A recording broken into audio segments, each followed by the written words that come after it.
Hey, beautiful souls. How are y'all today? So, today I'm going to be doing something a little bit different.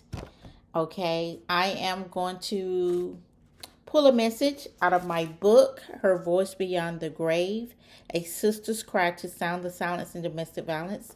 This is a true story. I wrote this book in 2019 and I self published it in 2020. So this is a true story about my sister. But I wrote the book from her voice. And so um I was very careful and no, I'm not going to say careful. I was very detailed in how I wanted my cover to look, um, and how I wrote the book, period. To convey, my sister is telling me what to say. And I actually really did channel her message from the grave. So I didn't realize I channeled her message from the grave, but I had so many people tell me, like, wow, it seemed like Shirley's really talking to us. It's like you really channeled her, and I did. So, we're going to take a message now from the book and see.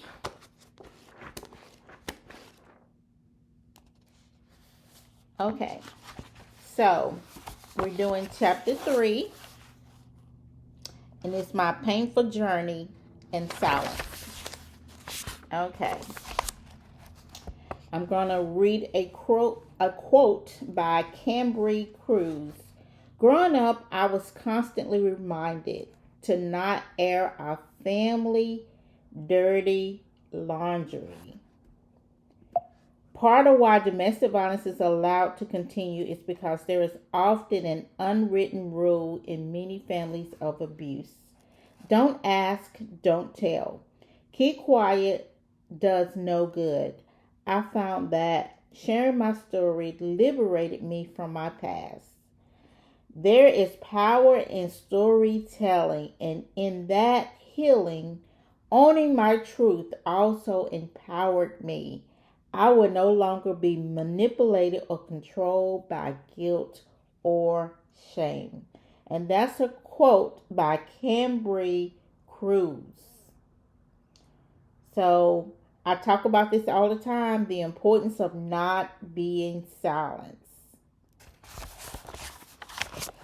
Okay, so here we're going to start out. Did you know domestic violence is and can be a silent killer? Well, it was for me. I chose not to tell anyone about my verbal, mental, and physical abuse. I even dared my children to expose the horrific abuse they witnessed me go through many times. You know that old saying, what goes on in the household stays in this household. Well, honey, that was me all day and every day, 24/7. I had sworn my children to my secretive life of abuse. Did we just pull back those cards the other day? This must be reiterated. Moments of reflection. I can't believe I literally told my children this. I was so secretive about so many things in my life. But this one thing, I should have yelled to the top of my lungs so the whole world could hear. But I was the type of mother that with a strong personality, and that was my logic at the time. I feel so guilty and I think how naive I was to allow this man to disrupt our lives, putting my kids and myself in jeopardy. The verbal, mental, and physical abuse I went through was painful, but not as painful as the end of my journey. No, not only was I physically hurt, but so many people that loved me were emotionally hurt. I was afraid, ashamed, and bullied into silence, not knowing my silence would cause my voice to be silenced forever. Don't you dare allow anyone to zip your lips. You must understand that silence has a voice of its own, and it will eventually speak in just a matter of time, with or without your permission, very loud and clear. All right, that moment of reflection. We just talked about this a few days ago, and we're talking about I released the silence in my voice. I released the gag order prohibited by my abuser. So we are taking the stigma and shame. We are taking the stigma and shame and guilt off domestic violence. We are releasing thoughts of suicide or homicide.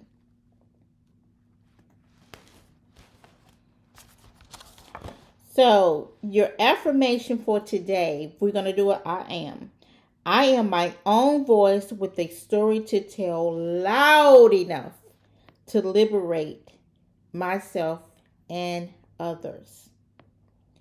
Domestic violence awareness, prolonged exposure to coercive control, which is a combination of abusive tactics along with periods of loving and desired behaviors, can lead to the victimized person feeling trapped, silenced, and lacking self-esteem. And that is from the National Coalition Against Domestic Violence. So, some questions that we can ponder.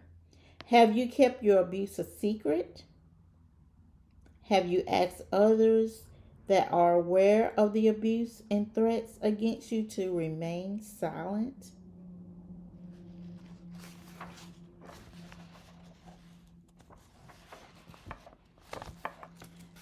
Those are questions that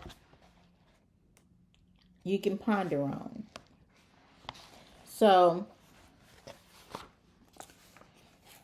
here is chapter 3, what I just read. She's telling her story here. And then she gives moments of reflections. And then here's your affirmation for today. And a domestic violence awareness fact. And then your questions to ponder. So, this is a workbook, as well as Cheryl is sharing her story. That was my sister's name. So, you can get your power back. But one thing we are working on in 2026 is not being silent. Not being silent. And that was from page 61 to 63. 61 to 63. All right, so I just decided to do something a little different and just read from my book. Somebody needs that message. And I hope it resonates with your spirit, the ones that need it. And I hope you wrote the questions down. So if not, I will put it in the post